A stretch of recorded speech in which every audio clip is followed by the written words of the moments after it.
Readings from Richard Rohr on the subject of transformative suffering. Real transformation happens when people have lost their foundation and their ground, and then experience God upholding them so that they can come out even more alive on the other side. If we do not transform our pain, we will most assuredly transmit it. All healthy religion shows you what to do with your pain. Great religion shows you what to do with the absurd, the tragic, the nonsensical, the unjust.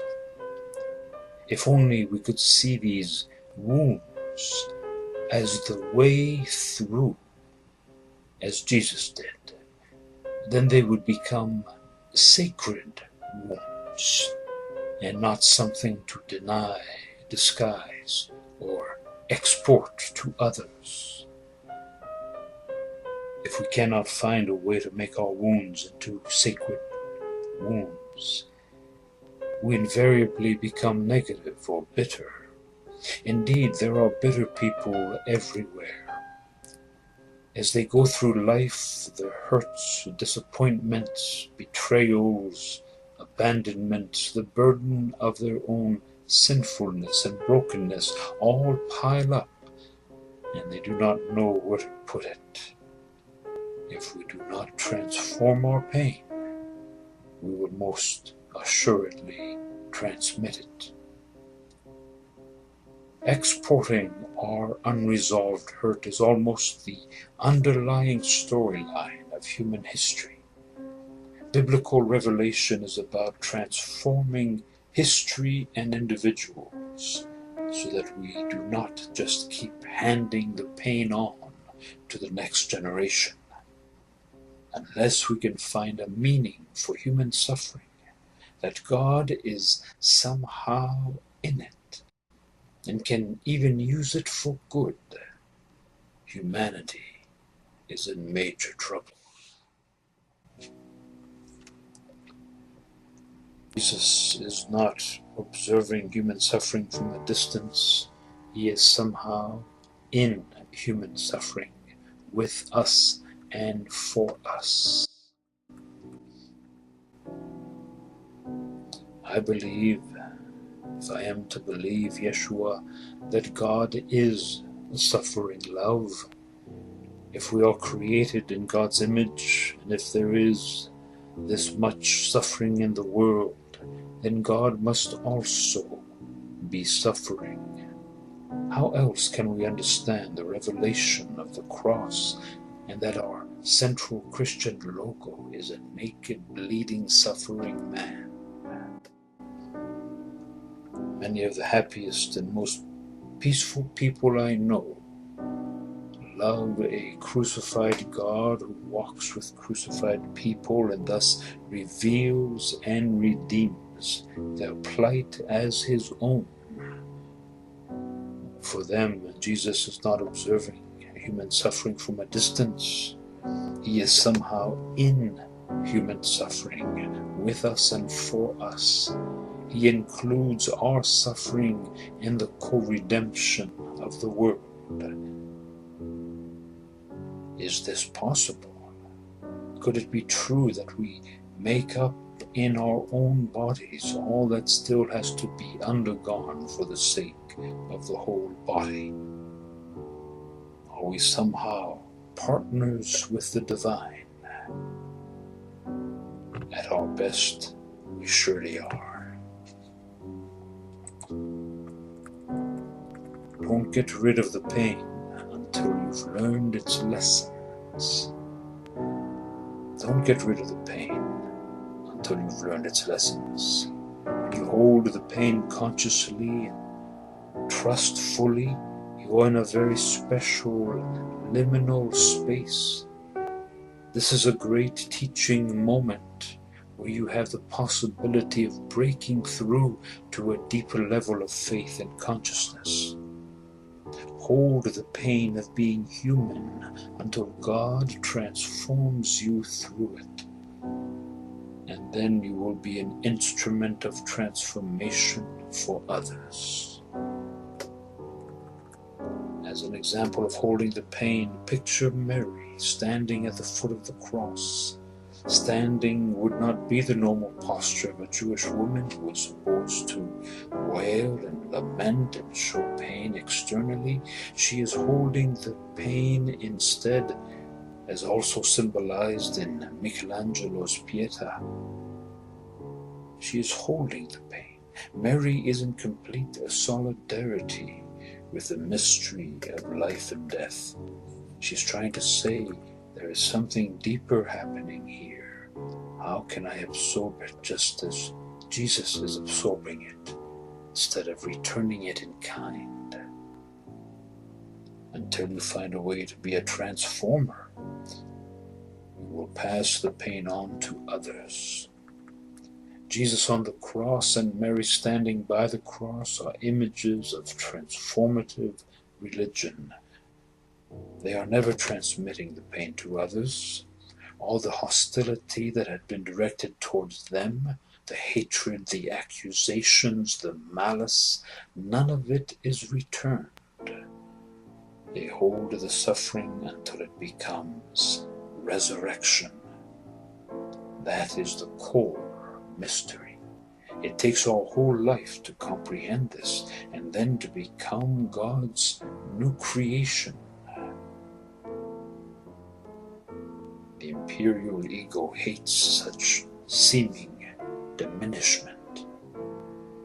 Unfortunately, we have the natural instinct to fix pain, to control it, or even foolishly to try to understand it.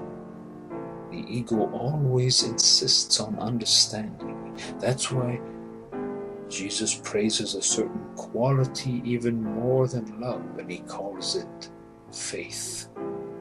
It is the ability to stand in liminal space, to stand on the threshold, to hold the contraries until you move to a deeper level where it all eventually makes sense in the great scheme of God and grace. Suffering is the only thing strong enough to destabilize the imperial ego. The genius of Jesus' ministry is that he reveals that God uses tragedy, suffering, pain, betrayal, and death itself not to wound you, but in fact to bring you to God. So there are no dead ends. Everything can be transmuted and everything can be used. After all, on the cross, God took the worst thing, the killing of God, and made it into the best thing, the redemption of the world. If you gaze upon the mystery of the cross long enough, your dualistic mind breaks down and you become slow to call things totally good or totally bad. You realize that God uses the bad for good, and that many people who call themselves good may in fact not be so good. At the cross you learn humility, patience, compassion, and all of the Christian virtues that really matter. Jesus says, there's only one sign I'm going to give you, the sign of the prophet Jonah.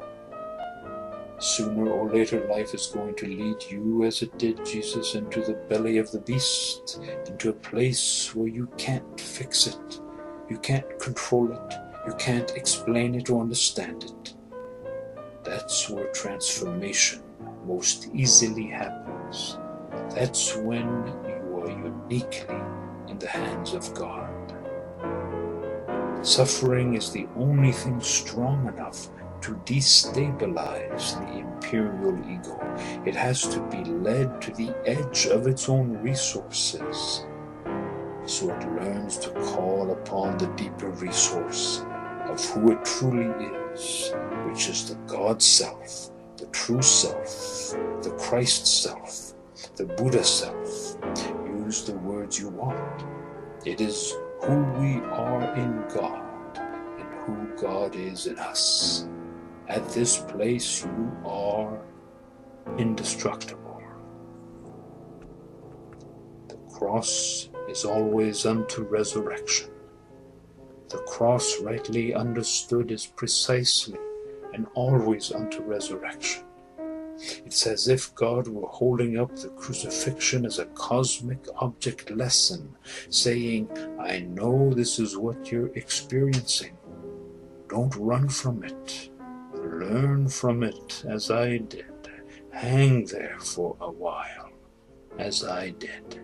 It will be your teacher. Rather than losing life, it is gaining life. It is the way through.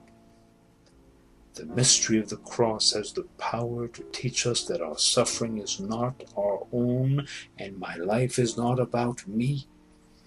Redemptive suffering is a radical call to a deeper life and a deeper faith that affects not only the self but also others. We should pray for the grace to bear our sufferings as Christ bore his for us.